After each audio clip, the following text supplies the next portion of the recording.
2024కి దీన్ని మరింత బలోపేతం చేయాలని. ఇప్పటిదాకా జల్ జీవన్ మిషన్ కేవలం నీటిని అందించడం దాని వరకే అంతవరకు పరిమితమైంది. ఇది గౌరవ ప్రధానమంత్రి శ్రీ నరేంద్ర మోదీ గారి కళ. ఇది కనీసం రోజుకి ఒక 55 లీటర్ల నీళ్లు సగటున మనిషికి ఇవ్వాలి అని, అది కూడా పరిశుభ్రమైన నీరు ఇవ్వాలి అనేది. అల్టిమేట్ గోల్ ఏంటంటే జల్ జీవన్ మిషన్కి సంబంధించి నిరంతరం నీటి సరఫరా ఉండాలి ప్రతి ఒక్కరికి అనేది ఆకాంక్ష, ఆశయం. దాంట్లో కనీసం ముందస్తుగా కనీసం 55 లీటర్లు కనీసం ఇవ్వాలి అనేది ఆకాంక్షతోటి స్టార్ట్ అయింది. ఇప్పుడు ఈ అమృతధార ఈ వర్క్షాప్ని ఎందుకు అమృతధార అని పెట్టాము Jal Jeevan mission revamp program కింద అనుకుంటే, ఒకటి ఉన్న నీటి వనరులని బలోపేతం చేయటం, అలాగే maintenance of existing schemes, already ఉన్న వాటర్ స్కీమ్స్ అన్నిటినీ వాటి మెయింటెనెన్స్ ఎలా ఉన్నాయి ఏంటి అనేది, అలాగే వాటర్ కన్జర్వేషన్ కూడా ఎంత కీలకమో. దీన్ని జల్ జీవన్ మిషన్ లేదు, కానీ ఇది మనం తీసుకున్న తర్వాత కొత్త ప్రభుత్వం ఎన్డీఏ ప్రభుత్వం వచ్చిన తర్వాత మనం తీసుకునేవి వాటర్ కన్జర్వేషన్ కూడా చాలా కీలకమైంది. అలాగే ట్రైనింగ్ అండ్ కెపాసిటీ, ఒకటికి ఉద్యోగస్తులకే కాకుండా ప్రజలను కూడా దీంట్లో భాగస్వామ్యం చేయాలనేది ఒకటి.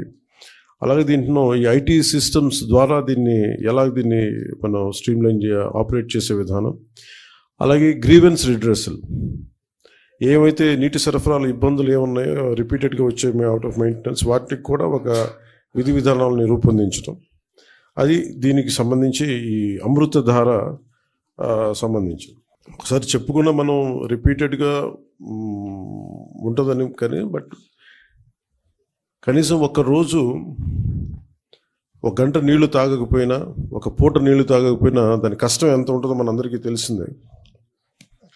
ఏకాదశి వ్రతాలు కానీ ఏదైనా సరే పొద్దున్నుంచి సాయంత్రం వరకు నీళ్లు తాగకుండా రకరకాల మనం ఈ రిలీజియస్ థింగ్ మనం ఈ పండుగల్లో అప్పుడు ప్రత్యేక పర్వదినాలప్పుడు చేసేవి కానీ అప్పుడు కానీ మన నీటి విలువ తెలియదు. నీటి దొరకనప్పుడే మన నీటి విలువ తెలుస్తుంది.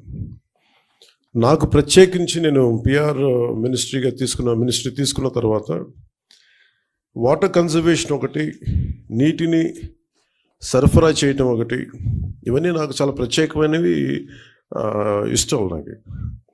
అంటే చాలా సందర్భాల్లో నేను చెప్పింది ఏంటంటే, అంటే నా అనుభవాలు పంచుకున్నది.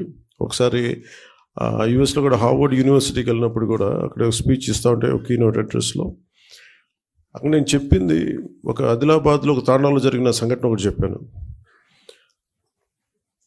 చాలాసార్లు పొలిటికల్గా మేము వెళ్తున్నప్పుడు చాలా ఆకాశంత ప్రామిసులు చేస్తూ ఉంటాం, ఆకాశాన్ని తీసుకొచ్చి పందిరేస్తూ ఉంటాం, ఇవన్నీ చేస్తూ ఉంటాం. కానీ ఇలాంటి సందర్భంలో 2008లో ఆదిలాబాద్లోని ఒక తాండాలో పాపం 3-4 తాండాలకు కలిపి ఒకటే బోర్ పాయింట్, అది అందరూ వచ్చి అక్కడి నుంచి పట్టుకునేవాళ్ళు. ఒక కళ్ళు లేని కనుగుడ్లు కూడా లేవు పెద్ద ఆవిడ వచ్చి అడిగింది నా దగ్గరికి వచ్చి, మరాఠీ యాక్సెంట్లో ఉన్న తెలుగులో ఆవిడ అడిగింది నన్ను నీళ్ళు ఇప్పించమని, ఇంకేం అడగల. అంటే నీరు ఎంత కీలకమైందంటే, మనం ఒక భీష్మేకాదశి రోజున 24 గంటలు నీళ్లు తాకపోతే ఎంత దారుణంగా ఉంటుందో నిజంగా కష్టం పాటించే వాళ్ళకి తెలుసు, వ్రతాలు పాటించే వాళ్ళకి, కానీ దొరకని వాళ్ళకి. సో ఇది అనేక మంది, చాలామంది నలిగి బాధలను అర్థం చేసుకుని దానికి ఒక పరిష్కార మార్గం, చాలామంది శ్రమ ఎప్పటికప్పుడు చేసుకుంటూ వచ్చారు. నేను రివ్యూ చేసిన తర్వాత పంచాయతీరాజ్ శాఖ రివ్యూస్లో జేజేఎంది చాలా కీలకంగా అనిపించింది. చాలా ఉన్నతమైన ఆశయంతో మొదలుపెట్టింది, ఎందుకు మనం దీన్ని ముందుకు తీసుకెళ్ళలేకపోయాం అనేది చాలా లోతుగా ఒకసారి అధ్యయనం చేస్తే,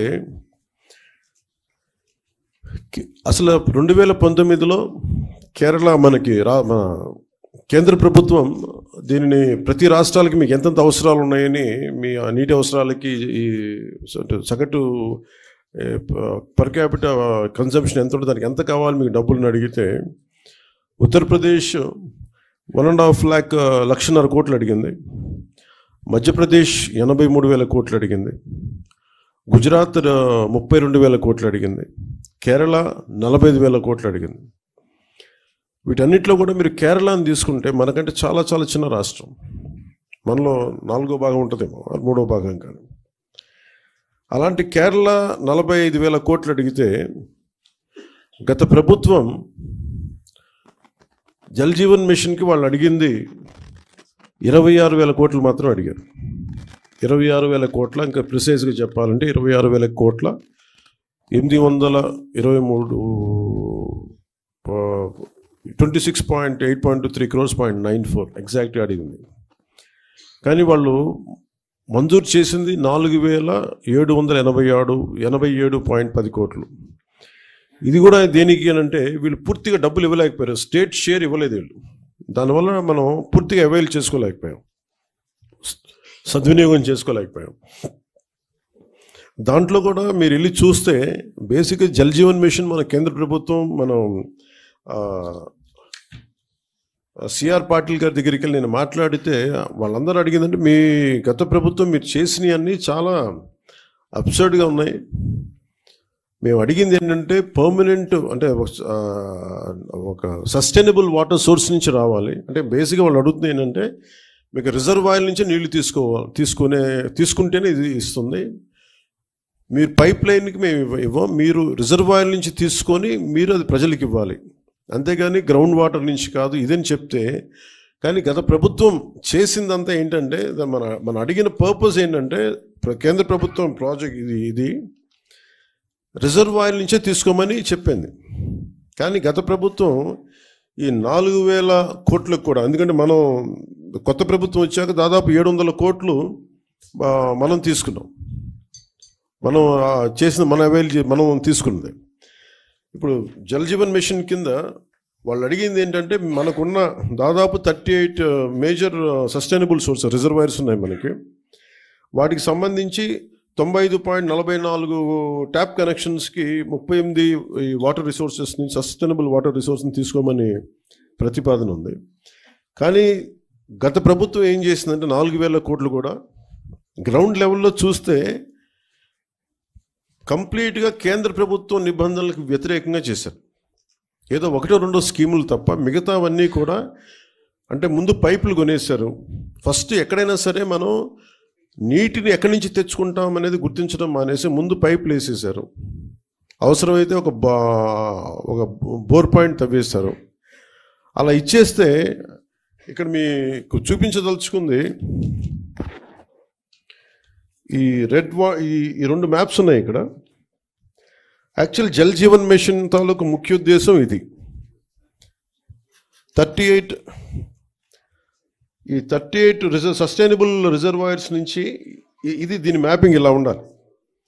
ఈ రెడ్ ఎందుకున్నాయి ఇక్కడ, ఈ రెడ్ ఇవన్నీ ఎందుకున్నాయి అంటే ఇవన్నీ బోర్ పాయింట్స్తో చేసింది.